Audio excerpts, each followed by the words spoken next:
الله على محمد صلى الله عليه وسلم. Alhamdulillah, tentunya senantiasa kita bersyukur kepada Allah atas seluruh nikmat yang Allah hadirkan pada kehidupan kita. Betapa sempurnanya Allah mengatur setiap detail pada kehidupan kita. Dan betapa sempurnanya Allah di dalam sifat Rahman dan sifat Rahimnya pada kehidupan setiap makhluknya. Kalaupun ada seseorang yang bermaksiat di dalam kamar, saking begitu sempurna sifat Rahman yang Allah miliki, Allah masih kirimkan udara melalui celah pintu dan celah jendelanya, supaya dia tetap bisa bernafas walaupun dia sedang bermaksiat di dalam kamar yang pengap itu. Itu menunjukkan kepada kita, sungguh Allah itu sempurna. Dan Allah selalu menghadirkan banyak sekali perkara di sekitar kita untuk menjadikan kita selalu mampu bersyukur, karena kesyukuran itu melapangkan. Kesyukuran itu membahagiakan. Kesyukuran itu memberikan kualitas makna pada kehidupan kita. Bersyukurlah, dan semoga kehidupan kita bukan hanya sekedar autopilot menjalani rutinitas, aktivitas, tapi kita tidak memberi makna kesyukuran pada apa yang kita lihat, pada apa yang kita peroleh, pada apa yang kita dengar. Syukur itu kunci kebaikan. Siapapun yang hilang kesyukurannya, berarti dia telah kehilangan kunci kebaikan dalam hidupnya. Seluruh penuntut ilmu yang semoga Allah rahmati, kita dalam kehidupan tidak akan pernah mampu mendapatkan kualitas dalam kehidupan kita sampai kita memiliki pikiran-pikiran yang positif. Hari ini kita hidup pada zaman yang sangat rentan dan sangat rentan sekali untuk mendapatkan banyak manusia itu kacau di dalam mereka berpikir. Banyak yang negatif di dalam mereka berpikir, mindset mereka. Sampai akhirnya kita menjumpai lahirnya banyak sekali penyimpangan, dan kita menjumpai banyak sekali mental kesehatan kejiwaan yang menurun, bahkan rusak pada beberapa waktu yang terakhir ini. Disebabkan karena sulitnya manusia hari ini untuk mengontrol pikirannya supaya pikiran mereka itu berada pada satu mindset yang positif. Kalau kita sepakat dengan perkara ini, kita tentunya harus paham bahwasanya untuk mengontrol pikiran kita supaya kita memiliki pemikiran yang positif dalam mindset yang kita miliki, maka sesungguhnya tidak ada perkara yang harus kita perhatikan kecuali adalah hati kita. Karena hati kita itu adalah komponen paling penting. Dia disebut dengan raja statusnya, di mana yang mengimport segala sesuatu kepada pikiran itu dimulai dari hati.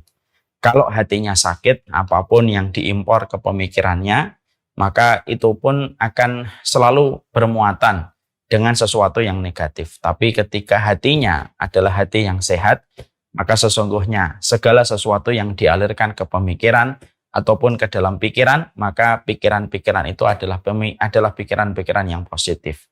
Inilah betapa pentingnya kondisi hati dalam menghadapi kondisi hari ini yang tidak karuan. Di mana kalau kita ingin mendapatkan kualitas pada kehidupan kita, mengontrol pikiran kita pada satu narasi yang positif, mindset yang positif, maka sesungguhnya yang harus kita perhatikan itu adalah hati kita. Karena hati, impact-nya itu kepada seluruh tubuh. Ketika hati kita menjadi hati yang sehat, maka yang lainnya akan merasakan dampak dari sehatnya hati. Jantungnya akan merasakan dampaknya. Lambungnya, livernya, semua akan merasakan dampaknya ketika hati itu dalam kondisi yang baik. Sebagaimana yang dikatakan oleh Rasulullah, fa'in soluhat, solahatil a'mal kullaha. Kalau hatinya itu baik, seluruh yang lainnya pun akan menjadi baik. Amal ibadahnya menjadi baik, pikirannya pun menjadi baik, mindsetnya pun akan menjadi baik. Itu bermula dari satu kondisi hati yang baik. Tapi ketika hatinya bermasalah, hatinya sedang mengalami berantakan, kondisi yang berantakan, maka semua itu merasakan dampaknya. Jantung akan merasakan dampaknya, apa yang dirasakan oleh hati, livernya, lambungnya, pikirannya, semua akan merasakan negatif dari apa yang dirasakan oleh hati ketika sedang bermasalah. Inilah yang menjadikan kita paham betapa pentingnya masalah pikiran, dan masalah pikiran ini tergantung pada bagaimana hati kita.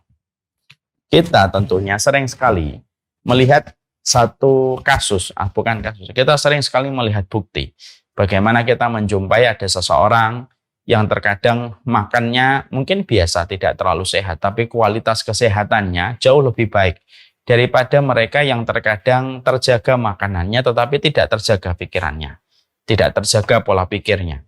Walaupun dia makan sehat, tapi kalau pola pikirnya adalah pola pikir yang negatif karena dampak dari hati yang bermasalah, maka banyak penyakit pula yang dia dapatkan dan banyak masalah pula yang dia jumpai pada jejak kehidupannya.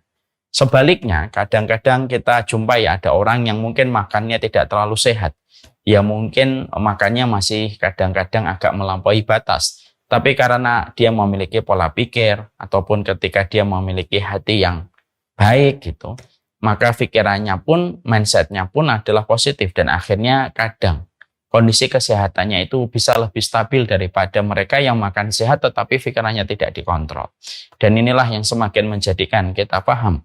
Inilah yang menjadikan kita semakin mengerti betapa pentingnya masalah hati. Karena sesungguhnya hati itu berkaitan pada pikiran kita dan berkaitan kepada seluruh organ tubuh yang ada pada diri kita. Makanya Rasulullah Shallallahu Alaihi Wasallam berulang-ulang menyampaikan, perhatikanlah hatimu. Sesungguhnya hatimu sebagaimana kedudukan seorang raja. Kalau dia baik, maka seluruh anggota badan, seluruh anggota yang lainnya akan menjadi baik. Tapi kalau dia bermasalah, maka seluruh yang lainnya pun akan menjadi bermasalah. Inilah yang menjadikan kita memahami. Kita sangat berhajat besar untuk memperhatikan tentang masalah tazkiyatun nafas. Ilmu yang sejatinya kita butuhkan untuk mengontrol pikiran kita, supaya kita selalu pada mindset yang positif. Supaya kita tidak terkena imbas dari sebuah penyakit mental illness ketika kita memperhatikan kondisi hati kita, bagaimana menterapi hati kita, bagaimana menyehatkan hati kita, bagaimana menjaga kualitas kesehatan hati kita, supaya kualitas kehidupan itu dimulai ketika seseorang telah memiliki hati yang selalu terjaga dalam pusaran kebaikannya. Inilah kenapa kita mempelajari kitab Tazkiyatun Nafas. Mari kita buka pada halaman 46. Pada pertemuan kita yang terakhir, kita telah membahas betapa besarnya kondisi hati kita itu sangat membutuhkan tentang sebuah nutrisi. Dan bagaimana kita harus menjadi pelaku-pelaku atau pemilik hati yang senantiasa peduli tentang kondisi hati kita. Banyak orang yang terkadang mampu memperhatikan penampilannya setiap waktu, memperhatikan bagaimana wujudnya ketika di depan cermin, dan bagaimana memperhatikan ketika fotonya tertera di feed-nya Instagram. Tapi sedikit sekali di antara kita yang memperhatikan bagaimana penampilan dan kondisi hatinya.